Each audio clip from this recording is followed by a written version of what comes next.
大家好，我是最近热搜上退婚后拿着彩礼旅行的当事人。我从6月1号到现在5个月的时间，走了40多个城市，花了3万多。Originally, the bride had asked for a dowry of 188,000, and I even borrowed 20,000, which was from a friend of mine.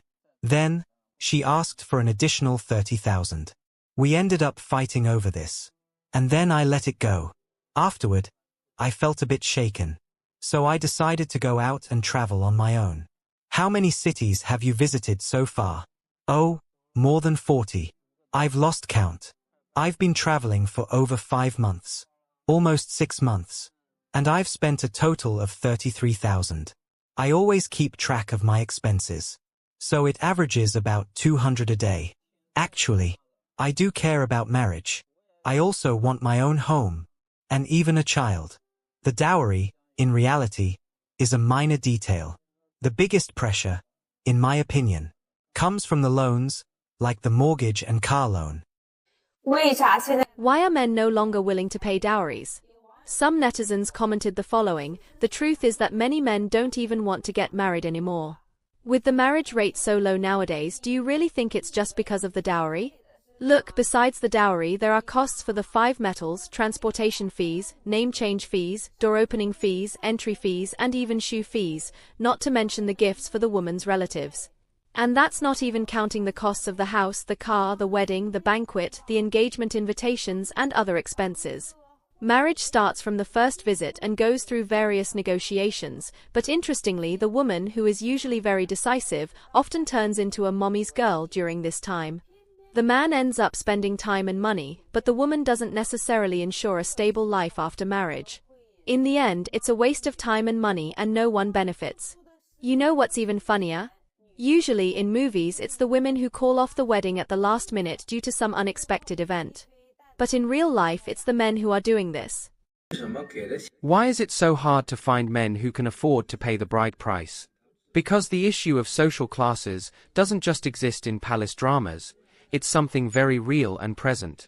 What I'm about to say might sting a little, so if you're not up for it, you might want to skip ahead. You need to understand that, in real life, men who can't afford to pay the bride price and women who don't demand one, as well as men who can afford it and women who do demand it, are 4 types of people who rarely cross paths. They simply don't belong to the same social class. However, because of our country's 9 years of mandatory education, affordable university fees, and the fact that everyone owns a phone, whether it's OPPO, Vivo, Huawei, or Apple, they all have access to the internet. This has blurred people's understanding of class differences. Let me give you an example to clarify. A city girl who doesn't need a bride price and a young man from a remote village, who grew up in a simpler environment, might meet in university. There, they could share meals and watch short videos together. They look at each other and think, yes, I've found the right person. But when it comes to marriage, the gap between their families becomes apparent. The girl's family might not demand a bride price, but they also won't accept male chauvinism, gender inequality, careless meals, disrespectful jobs, or dubious connections that the young man might bring from his background. These traits are deeply ingrained in the cultural DNA of someone raised in such different circumstances. Similarly, a factory worker earning 3,000 yuan a month and a rich kid spending 300,000 yuan monthly might bump into each other at a bar, share a beer, and, between criticisms and romance, spark a love story. However, when it comes to marriage, the rich kid's mother might think that the worker's family shouldn't interfere in their home. On the other hand, the worker might insist that family ties are sacred. After all, that's my brother, my father, my aunt. Did you know that in first- and second-tier cities, many mothers-in-law now automatically reject women from villages or families with multiple siblings? In practice, men who can afford extravagant bride prices and independent women who don't demand them live happily together. Meanwhile, men who can't afford bride prices and women who demand exorbitant ones end up hurting each other on the internet. To sum it up, today, the strong don't need alliances, but they form them anyway. Meanwhile, the weak, who most need unity, end up fighting each other online. Got it? 相處唔到1年決定結婚， Let me tell you something that's becoming more and more common here in China. More and more men are giving up on marriage and, instead of going through with it, they're using the dowry money to travel or pursue other things that matter to them. The case of Guo Xiao went viral, but honestly, he's far from the only one. Take another guy, Li Weiyi, for example. He had his wedding all set up. He had saved up the dowry, over 200,000 yuan. He and his fiancée had everything agreed upon, and it looked like everything was going smoothly. But just 2 weeks before the wedding, her family came out of nowhere and demanded an additional 50,000 yuan on top of what they had already agreed on. Li Weiyi was shocked. He spent days thinking about it. But in the end, he decided to call off the wedding. To him, it felt like the marriage was no longer about love, but more about a financial transaction. Once he returned everything that needed to be returned, he took the money he had saved up and decided to go on a trip he'd always dreamed of. He went to Tibet, climbed mountains, met monks, and had experiences he'd never imagined before. The most surprising part? He doesn't regret a single thing. Li Weiyi says that for the first time in years, he felt like he was living for himself, free from the pressure of family expectations or society's demands. He felt like he was finally in control of his own life, making choices that were truly his. What's interesting is that Li Weiyi's case isn't isolated. Stories like his are popping up everywhere. The dowries are getting absurdly high, and when last-minute demands come up, many men are just choosing to walk away. What was once a rare occurrence has now turned into almost a trend. Rather than entering into a marriage filled with obligations and financial pressure, these men are choosing to use their money to experience the world and focus on personal growth. But the bigger question here is, how long will this continue? As dowries keep increasing and marriage expectations keep rising, more and more men might start questioning the whole system. Some say the dowry system is outdated and unfair, while others argue that it's a necessary part of the tradition. The truth is, it's causing a rift between what people expect from marriage and what people actually want from life. Li Weiyi's decision to walk away wasn't easy, but he says it was the right one for him. And as much as it may sound like an extreme choice, it's starting to make sense to a lot of young men here. If the system is pushing them into a financial corner, many are starting to think it's better to invest in themselves and find happiness elsewhere. So, what's your take on all of this? Could you see yourself making the same choice? It may sound a little crazy, but more and more men are realizing that, sometimes, walking away from tradition is the best thing they can do for their future.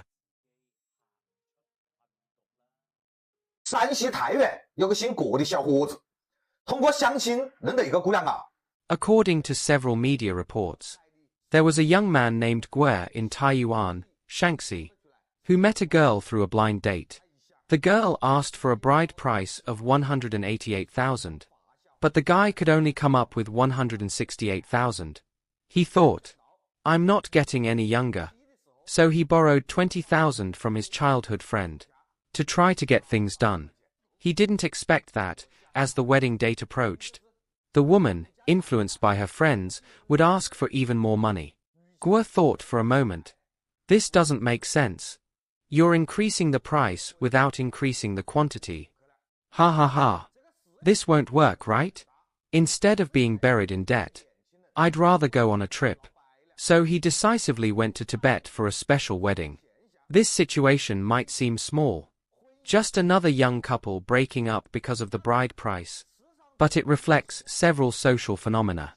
First, why does the bride price never decrease? The overall market is experiencing a downgrade. Especially industries related to marriage, like houses, cars, and banquet costs. But why does the bride price continue to rise? I don't know what it's like in your area, but in many places, the bride price alone can drain the savings of several generations. They say marriage is the grave of love, and the bride price has become the grave of marriage. Ha ha ha. Second, the commercialization of marriage. Young people's views on marriage are changing. For them, marriage is no longer an urgent need. They prefer dating. And if it doesn't work out, they just switch partners. Only when they are truly ready to commit do they start thinking about marriage. But when it comes to high bride prices, Many men feel like fools. You don't even know how many boyfriends she's had. And I'm just a keyboard warrior. Why should I pay so much? They end up commodifying marriage. Third, marriage has become a business.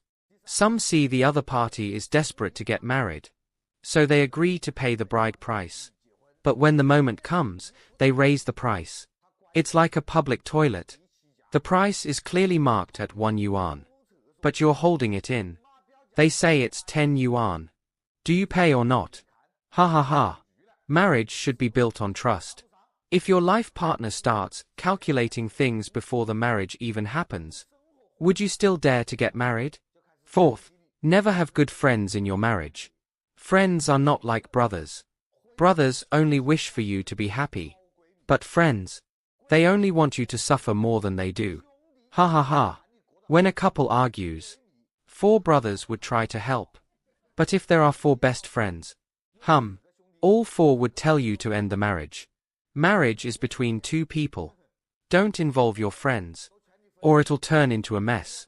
Oh my god, ha ha ha.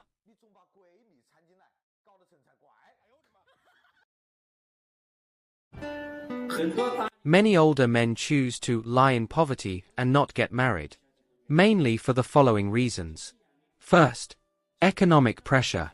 Marriage often comes with a series of financial expenses, such as dowries, buying a house, and hosting a wedding. For many, these costs become an unbearable burden. For example, in some cities, the down payment for a house can reach tens of thousands of yuan, and the dowry may be as high as hundreds of thousands of yuan, causing them to give up before even trying. Second, social education. Some older men are introverted, or have limited social circles, making it difficult for them to find a suitable partner for marriage. Additionally, as they age, this social pressure may lead to an avoidance mindset. Third, pursuit of individual freedom. Marriage requires considering the feelings and needs of a partner, and it often restricts one's lifestyle. Some older men are accustomed to single life, placing greater value on their personal space and freedom, and they fear losing that after marriage. Fourth, emotional setbacks. They may have been hurt in past relationships, such as being betrayed or experiencing a breakup, leading to fear or distrust of marriage. This is my perspective. Do you agree? In the previous video, I mentioned to be cautious of toxic best friends, and it reminded me of a trending story from last month. A young man from Shaanxi called off his wedding and used the 188,000 yuan bride price to go traveling. Why? Well, the bride's best friend played a big role in this. Just before the wedding, the bride, encouraged by her best friend, demanded an additional 30,000 yuan. Furious, the young man decided to cancel the wedding. The internet exploded with comments, some supporting him, saying he was rebelling against outdated customs, while others criticized him, calling him a cheapskate, trying to avoid responsibility. But if we think about it rationally, if he truly didn't want to marry, he wouldn't have even prepared that bride price money, right? What pushed him to cancel the wedding was likely that he didn't want to be endlessly taken advantage of. The marriage rate is plummeting, and this is one of the reasons. Do you know the current ratio of men to women in the marriage market? You'd never imagine it. We all know there are more men than women, but in the matchmaking market, the ratio can reach 1 to 5 or even 1 to 9, with far fewer men than women. In other words, men are becoming increasingly unwilling to marry. Why is that? First, the cost of marriage is too high. For most men, they are ordinary people, without connections or resources, spending their entire lives struggling for money. And marriage isn't just about the bride price. There's also the house, car, and so on. Meanwhile, many women are influenced by the internet. Friends egg them on, and the demands keep increasing, constantly testing men's limits. This vicious cycle is pervasive across society. Many families empty the savings of 2 generations, or even go into debt, just to get their children married. But getting married doesn't guarantee a stable life together. This investment clearly carries risks. If the couple divorces shortly after, it results in a major loss. Secondly, society's expectations for men are skyrocketing, with pressure heavier than a mountain. Before marriage, they're expected to have a house, car, and savings. After marriage, they're expected to be good husbands, never lose their temper, be caring, hand over their income, earn a lot, and be considerate. Most men turn into money-making machines, but still face constant complaints and criticism from their wives, even though they're working tirelessly to support the family. Yet, they have no status within the family. Marriage isn't just a simple word. It's a heavy responsibility. Many men fear marriage, not because they're unwilling to take responsibility, but because they don't want to be trapped by marriage. The weight attached to those two words has become too heavy, so heavy that men can't bear it anymore. I'm Jiang, your guide to finding peace of mind, helping you feel warmth and rediscover the sunshine. And to conclude, what really becomes clear is that marriage, which should be a choice based on love and partnership, often becomes a burden in the lives of men. They are being pressured, whether by family or society, to follow a life expectation that may not be ideal for them. When marriage stops being an option and becomes an obligation, it creates a tremendous strain. Now, if we stop to think about it, many men in China, throughout this pressure, end up questioning the value of the dowry and, more so, the expectations imposed to continue the relationship. And that's where the turning point happens. Is it really worth going through all of this just to meet external expectations? The truth is, more and more, we are realizing that happiness doesn't just lie in getting married, having children, and following the traditional path.